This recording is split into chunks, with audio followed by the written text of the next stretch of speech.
The ideal that you're observing that makes you jealous and resentful is in large part an illusion that's created by your own mind.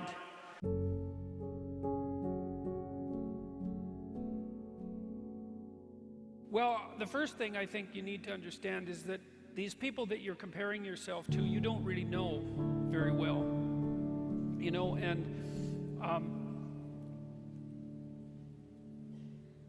What that means is that you see their shiny outside, but you don't see the reality of their life.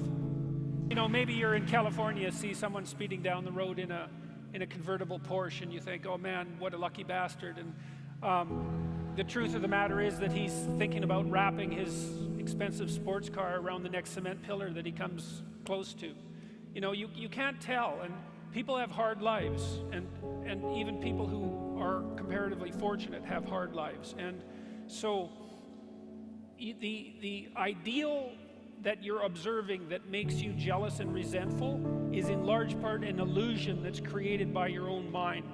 I can give you just one example. I know a fair number of extremely wealthy people, and most of the people I happen to know are people who've made their money themselves. And I tell you, man, they have a burden of responsibility that would crush me, would crush the typical person. They're just working flat out, like 90 hours a week, and they have thousands of people depending on them. And they have their money, and they have their status, and that's not nothing. But don't be thinking that there isn't a price to be paid for that. They don't see their families, they're often divorced, they don't see their children grow up, and they don't have time off. Now, there are wealthy, what would you call, playboy types, I suppose, who live out the dreams of wealth of a foolish 14-year-old, but they're not that common, and you have to be careful of what you're jealous of because you don't really know what it is.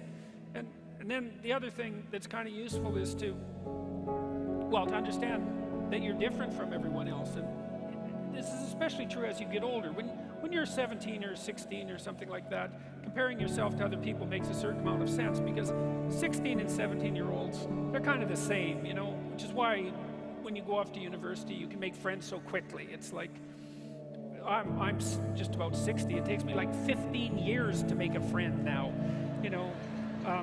as opposed to the 2 months that it took when I was 17.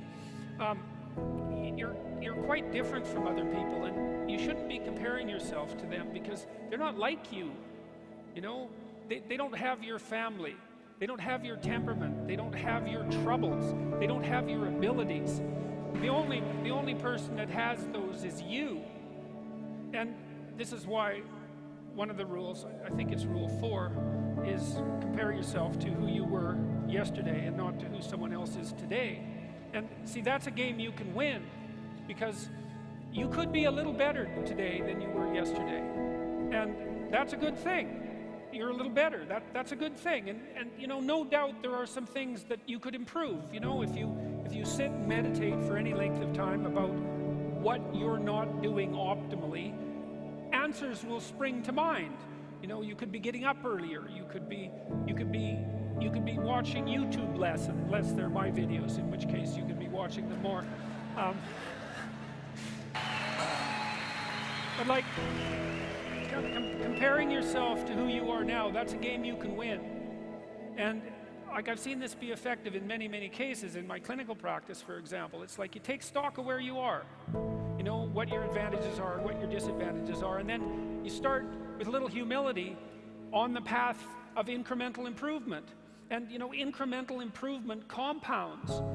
And so you can get a long ways. And then it's, you see, because trajectory in some sense is more important than position for human beings. I mean, if you're starving to death,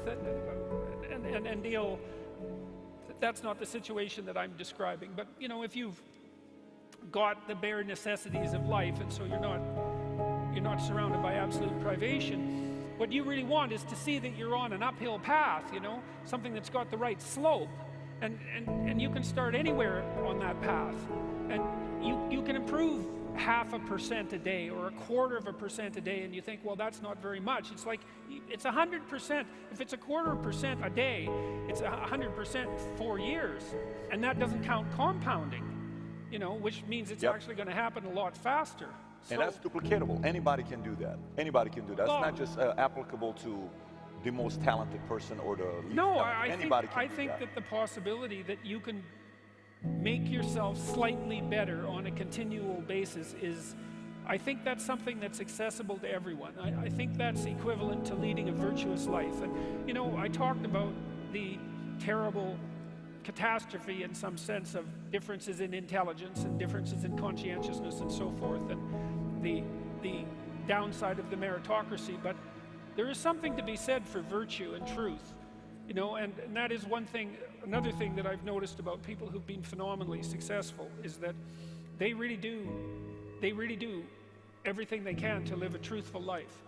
And that, you can get a bloody long ways by being honest.